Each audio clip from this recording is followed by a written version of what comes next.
Sejak 1 tahun yang lalu. Sejak 1 tahun yang lalu. Iya. Pada saat tanggal 8 Juli, saudara tahu peristiwa ada penembakan ini dari siapa? Dari telepon Pak FS. Dari telepon saudara Ferdi Sambo. Pada saat saudara dihubungin, saudara tiba di lokasi tempat kejadian perkara jam berapa? Saya dihubungi jam 5.18. 5.18. Sampai ke lokasi kurang lebih jam 5.55. Karena 5.55. Karena sesaat itu ada azan. Oh, sesaat itu ada adzan ya? Iya. Baik. Saat saudara pertama tiba di Duren 3, siapa yang saudara temui? Saya tiba di Duren 3, itu ketemu Pak FS di Carport. Di Carport, oke. Silakan cerita. Saya ketemu Pak FS di Carport. Selanjutnya beliau menghampiri saya, "Bang, ini ada kejadian tembak-menembak anggota, di dalamnya ada korban." Oke. Selanjutnya sambil berjalan, waktu itu saya sama Pak Susanto.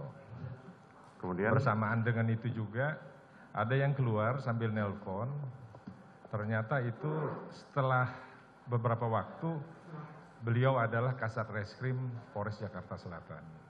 Berpapasan ya? Berpapasan. Ya. Berpapasan. Kemudian saudara masuk ke dalam?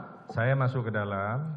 Setelah saya masuk ke dalam, sesuai dengan tugas saya, karena ini kejadian ataupun kasus yang melibatkan anggota Polri, saya melihat di seputar TKP.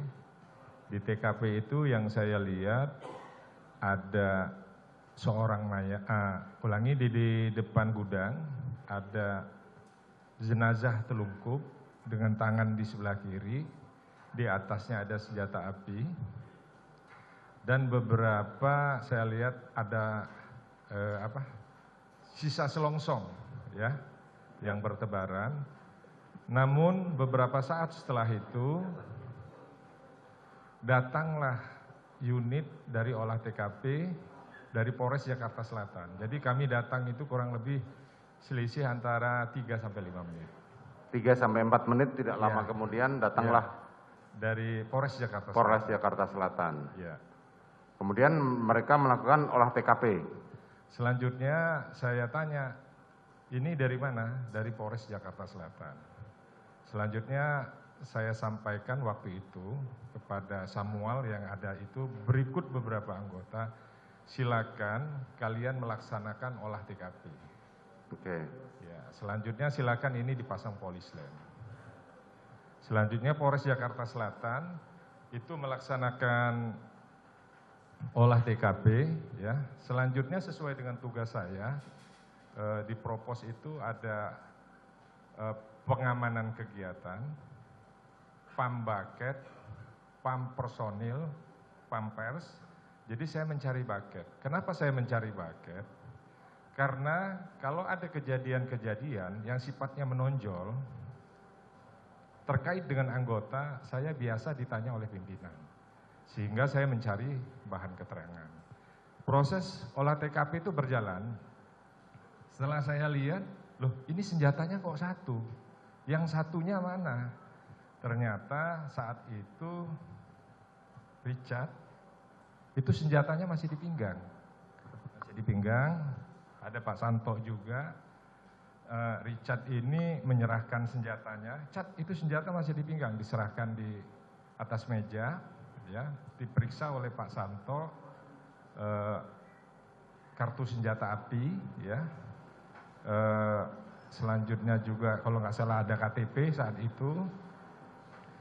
Selanjutnya sama Pak Santo itu dihitung kalau nggak salah masalah peluru dan lain-lain di situ. Bentar. Ya. Saat saudara masuk tidak lama kemudian kan tadi saudara jelaskan bahwa anggota dari Satreskrim Jakarta Selatan datang. Ya. Saudara melihat ada terdakwa Eliezer di situ, Richard? Ya ada. Saudara melihat ada terdakwa Ricky? Ada. Saudara melihat ada terdakwa Kuat di situ? Ada. Ada. Mereka sedang apa pada saat itu? Jadi yang pertama yang saya tangani ini Richard. Richard. Ya, Richard saat dia menyerahkan senjata itu, saya tanya, ini ada kejadian apa? Ya kan? Beliau bercerita lah waktu itu, saya sedang di atas bersama Kuat. Selanjutnya saya tanya lagi, ada Kuat, kalau nanti Kuat berikutnya. Saya di atas bersama Kuat, selanjutnya mendengar suara. Itu penjelasan siapa? Richard. Richard. Ya. Ada suara teriakan, saya turun, ada saudara Joshua di depan kamar. Beliau bertanya, ada apa bang? Langsung dibalas dengan tembakan, sehingga terjadi tembak-menembak yang mengakibatkan almarhum Joshua meninggal dunia. Itu yang saya lakukan kepada Richard. Selanjutnya saya Kuat waktu itu ada di Carport, bukan di Carport, di dapur, di samping. Mungkin dengan situasi yang saat itu masih mencekam, masih bingung, saya tanya, Kuat kamu ada di mana? Beliau bilang ada di atas, ya kan? Saya ada di atas. Ngapain? Kalau nggak salah beliau waktu itu bilang, saya mau menutup pintu, ya kan? Saat terjadi ledakan, kamu kemana? Saya takut, saya tiarap. Itu jawaban dia saat itu. Saya takut, saya tiarap. Saya tiarap. Kemudian? Selanjutnya ada Ricky, ya kan? Ricky saat itu, tapi ini beda, nggak langsung bersamaan. Tidak langsung bersamaan. Tidak langsung bersamaan, ya kan? Ricky, kamu ada di mana Ricky? Waktu itu saya ada di Carport. Saya ada di Carport.